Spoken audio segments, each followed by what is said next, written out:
Hi, welcome everyone. I'm Soraya. Thanks for joining me today. So this is the second in this series of commissions. They are all supposed to be the same size and the same colors. And I'll link the first one here. This is a very different technique and I love the way this one turned out. Keep watching, you'll see what I mean. So I'm starting off with a pretty large canvas, 36 inches by 48 inches. And it is dry when I start to pour. There's nothing on the canvas at all. The gold is mixed. In this case, I mixed it with a little bit of Floetrol and water just to let it be really runny. And that's again poured on a dry canvas. Same with the silver. A little bit of water and a little bit of Floetrol. The Floetrol really helps to give those beautiful cells and the lacing that I absolutely love. Now the white I mixed with a lot of Floetrol. So I would say a lot is in a big yogurt container like that would be about a quarter to maybe 3/4 of that cup of paint to fill it up to the top with Floetrol and about 2-3 tablespoons of water and mix that really well. There should be consistency to the paint when you are you can see how liquid it is there when you're mixing it. There should be some consistency, but it should also flow very easily. And then I start with my hair dryer. Now this is a new one because I moved and of course I can't find it. Who knows where my old one went. So this is the same idea with this hair dryer. It has a feature where I can blow dry it on cool, and with paint that is a very important thing to have. You don't want to put heat on paint, especially in this case where it's not a lot of paint and you're blowing it around. It could dry very easily and that will cause a crust. So for any beginners who are starting it off, make sure you have that feature. Now the second thing with this hair dryer, you see that there is a nozzle, and that nozzle really helps to directly force the air in that tight exit so that it's not just a big huge opening, it is a small opening. Now I had it on a pretty high, but really if you're a beginner you should start off on a low setting. Because I didn't have a lot of paint, I went with the high, going on high, so that it would cover more easily and it would spread the paint out thinly. Now the painting itself is something that I had in my mind before I started. I have often done that. I find that it works so much better if you already have kind of an image in your mind what you kind of want it to look like. And I wanted this to look somewhat of a wave but abstracted. Now I was limited to the colors. I have 3 colors here: gold, the white, and the silver. This is a commission and my client wanted those specific colors.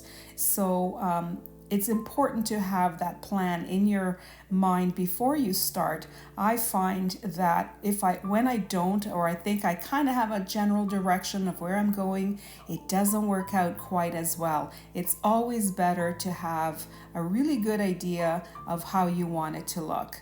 Now the rest of the time here I am just blowing out the white, and you can see that I kind of go back and forth because a lot of times paint will settle and you need to blow it out a little bit more. But I try to minimize the amount because I did want to have the majority or the focus all on that vertical line, or sorry, the horizontal line going across the canvas. The rest of the canvas, I want it to be just plain white, nothing on it. Now in other videos of mine where I'm doing a fluid pour, I kind of cut out and let you see kind of the end effect, because oftentimes what I will do is I will enhance the painting. In this one, I don't enhance it at all. You'll see up close images when it's wet, also a video actually when it's wet, and then video again when it is dry. The other thing I wanted to let you know is that I also lost my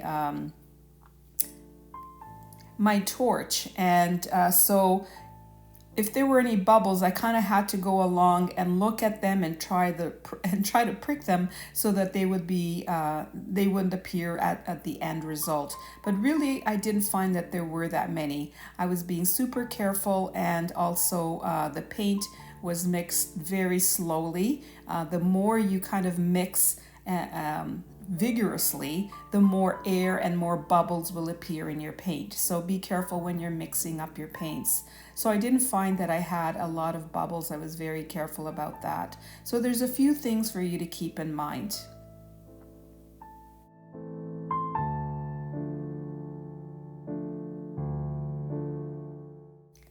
Now, as I'm coming around to your side, what you're seeing, you'll see that I kind of go down and then back over and across. That's just moving the paint to cover the canvas. That's all I'm doing. It's not for any effect. It's really, you see I'm going back. It's really just to cover the canvas. And if you find that it's just not enough paint for you, then, you know, put a little bit more and you can cover more of the canvas. I kind of know with the different canvas sizes how much I need. Now, the more you put on, the longer it will take for you to obviously have it dry. It could take 4 days to dry. And I've had that happen to myself. And often if that happens, then the weight of the paint will kind of pull in a section, maybe change up the design, the composition a little bit. And so I've learned that you can't put too much, you can't put too little, it has to be just right. Now on my Facebook page, there are kind of like a chart that shows you how much paint per inches of canvas that you would need. So if you feel easier doing it that way, look it up there and you'll see that it's pretty easy.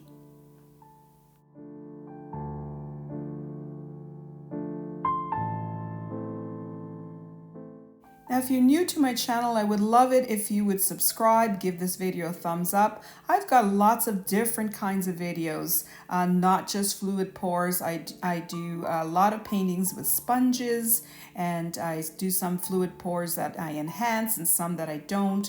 I have abstracts. I really kind of have a variety. So there's something kind of for everyone, and it's probably not the best thing for a channel, but I just love to be creative and change things up. And so that's why I do that. I do have different kinds of videos. So look them up, see if there's something there that speaks to you. If you want to learn, I have a ton of tutorials that I teach as I go along, so that you understand why I'm doing it, how I'm doing it, and etc. There's a lot of tutorials for you. So check those out, and I'd appreciate it if you do.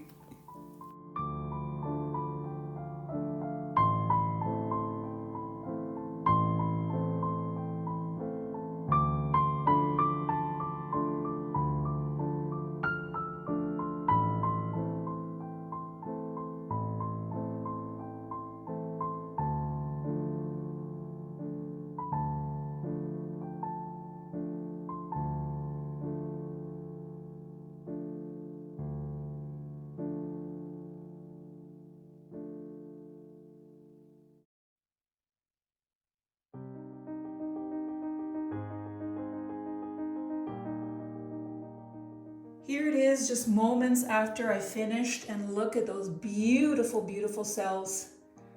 That is achieved with Floetrol and a bit of water. So I'll let this dry and I'll show you once again what it looks like dry. Just 1 second, I'll be right back. So here it is after just a few days of drying, and the silver here looks a little bit, with the lights, it looks a little bit white, but you see when you get up close, it really is silver. And I just love, look at this. Gorgeous, it just turned out so beautifully. I'm excited, so I'm going fast. I'll slow down so you can see. Again, this is silver up here. Look at how beautiful that looks. And I love that it looks kind of like a suggestion of waves. So I'm super happy with the way that is looking. White on top, white at the bottom. Beautiful, simple, elegant. Click on the link you see now for more of my fluid pours.